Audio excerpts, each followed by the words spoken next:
Welcome back. It's time for Book Chat. And today, very interesting book that I've been reading here. So far, so challenging. Now, Tunde Aleilo, he was the best graduating student in the Department of Fine and Applied Arts at the Federal College of Education Technical, Akoka. Now, he draws inspiration from his life, everyday things, and he's written this book, So Far, So Challenging, and he is here with us. You are welcome, Mr. Tunde. Good to have you here. Very interesting book. I like the way that it starts with, it talks about most of your life, your challenges as an entrepreneur, or do I say photopreneur? Yeah. And then ending up with an open letter to young, struggling people. Perfect. It's like a manual for people who want to, well, who are in the business of, whatever business you're in, of trying to make it in life. But first off, tell us why you were inspired to make this book, to write this book, rather. Thank you so very much for having me. I'm so glad that I'm here this morning. Like you rightly mentioned, the inspiration to write this is the path that I followed in life. After university, I'd always known I wanted to be an entrepreneur. Okay. I'd never written an application in my life, not once. Wow, interesting. And in the book, it's written there that I started my business with 54,000 naira that I brought from service here. Yes. So, growing through that hardship, there's something I'd always told people. My business is not my sweat. It is actually my blood. Interesting. There was a very interesting chapter there.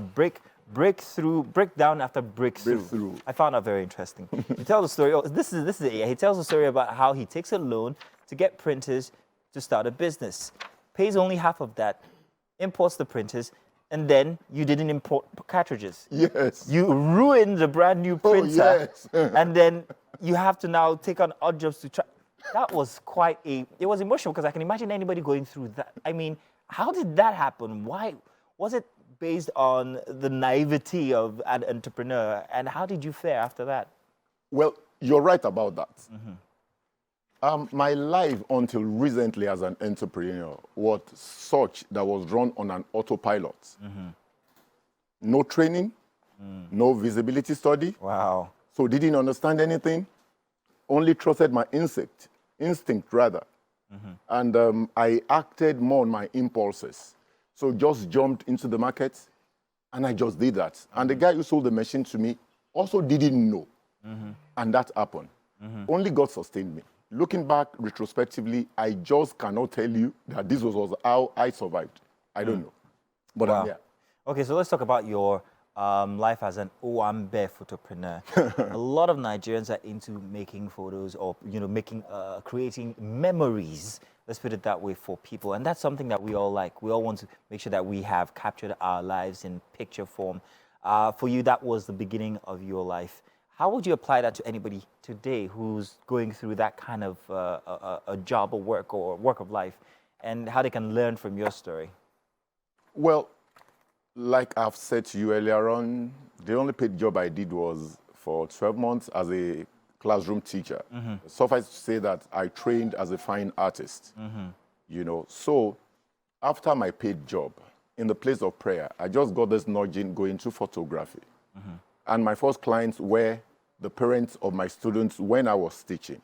And shortly after that, the moment I did the first wedding photograph, one thing led to the other. And I will say here that the first set of clients that I have were my university colleagues. Oh, nice. So if you want to do that, one thing that I've realized, so far as to say that I clocked 50 a couple of days ago. Oh, congratulations. Precisely last week, Tuesday. Congratulations.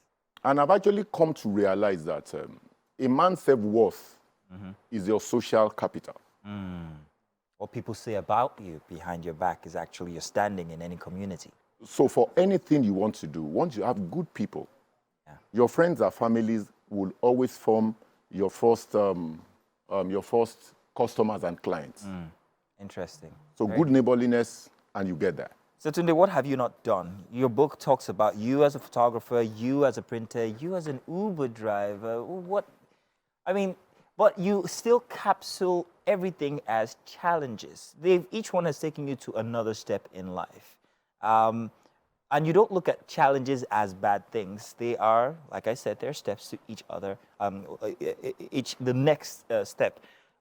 And it's very encouraging that you never gave up throughout all of this. And that's inspired you to write this book. I see it as a manual for people. So I say, he went through it. I'm not going to die now. But at the end, that open letter to young, struggling entrepreneurs. In, well, not in the short form. You give us that chapter, or tell us that chapter, that last chapter, that open letter. Let's have it with you in person in view here now. Okay, let me just say this to you.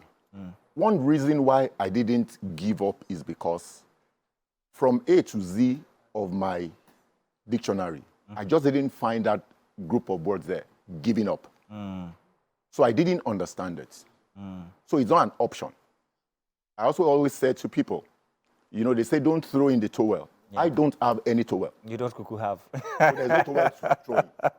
So that was why I couldn't give up, because I just do not understand it. Now, coming to the letter, to the open letter to young, struggling Nigerian entrepreneurs, someone says that it's good to learn by experience, preferably other people's experience. I want to leave my footprints on the sands of time, not in the money that I have. The legacy I want to leave behind is the number of people I'm able to touch. There's a group of people I work for, and there was time I needed to print something for them. And there's a line I saw there that had always resonated on my mind till today. Putting smiles on people I may never meet. So this letter is born out of a lifelong passion. I told you I just clocked 50. So thinking about celebrating 50, do I want to just gather people to come and eat? No. So let this be a gift to this generation, because I'm sure long after I have gone, this will be read. So if someone there who wants to come into entrepreneurship, if I made it, you can make it.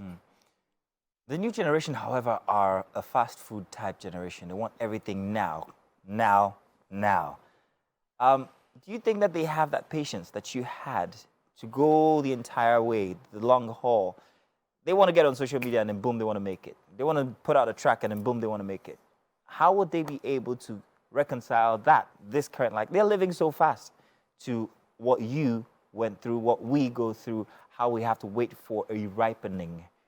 How do we reconcile these generations? Unfortunately, the problem of this generation is passed to them.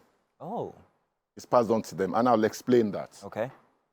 People do no longer talk about the process. Okay, yes, true. They talk about the ends justify the means. I want to challenge that.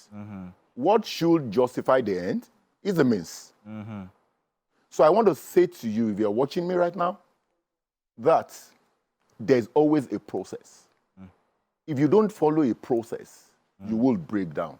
And I'm afraid you could kill yourself untimely. Very true.